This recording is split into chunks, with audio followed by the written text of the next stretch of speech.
Je m'appelle Sébastien Dalgalorondo, je suis sociologue au CNRS. Bonjour, Tristan Fournier, moi aussi je suis sociologue au CNRS.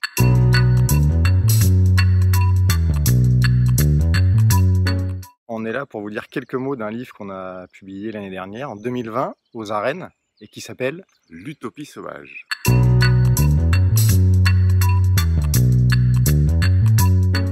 Alors nos mondes sauvages, et justement, on est ici dans le Couserans en Ariège. C'est pour nous notre lieu d'ensauvagement privilégié. Vous pouvez peut-être entendre, il y a plein d'oiseaux en ce moment.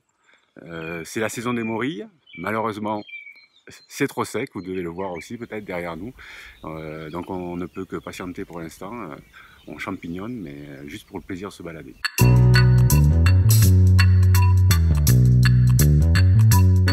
Alors le livre sauvage, il y aurait plein d'ouvrages qui traitent de la question de l'ensauvagement.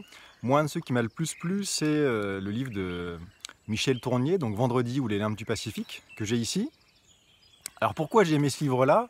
Eh bien parce que je trouve que son auteur montre très bien le processus, la parenthèse temporelle au cours de laquelle son personnage, Robinson donc, va se transformer au contact de la nature. Alors moi j'ai choisi la version de Tournier et non celle de Defoe, qui est pourtant le Robinson originel, parce que si le Robinson de Tournier, comme le Robinson de Defoe, va au départ prendre le chemin de la domestication de la nature, de l'administration de l'île, eh bien l'auteur Tournier va produire une bifurcation dans ce qu'on pourrait appeler la trajectoire morale de son personnage, Robinson donc, notamment grâce à Vendredi, puisque Vendredi va produire accidentellement un incendie, ce qui va réduire à néant tout ce que Robinson avait accumulé sur l'île, en termes de ressources, en termes de matériel. Et Robinson va d'abord être anéanti de cette perte, et puis petit à petit, il va renaître, il va lâcher du lest, il va s'ensauvager en quelque sorte, se laisser dériver, et petit à petit retrouver une forme de liberté.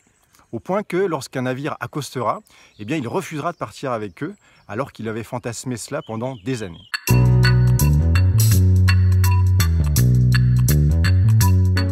Alors la musique sauvage, c'est le générique de Tom Sawyer. Tom Sawyer, c'est l'Amérique, et ainsi de suite. Ce générique a vraiment accompagné toute mon enfance et mes premiers fantasmes d'ensauvagement. C'était l'idée de faire l'école buissonnière, mais pas seulement. En fait, si j'y réfléchis, c'est surtout que Tom, il allait rejoindre Huck dans la forêt, et Huck, il était capable de faire des feux, il pouvait pêcher, construire des bateaux, s'échapper, il était tout autonome en fait. C'est un enfant sauvage et je crois que c'est ça que j'idéalisais et c'est peut-être ça que j'essaye de faire depuis 40 ans.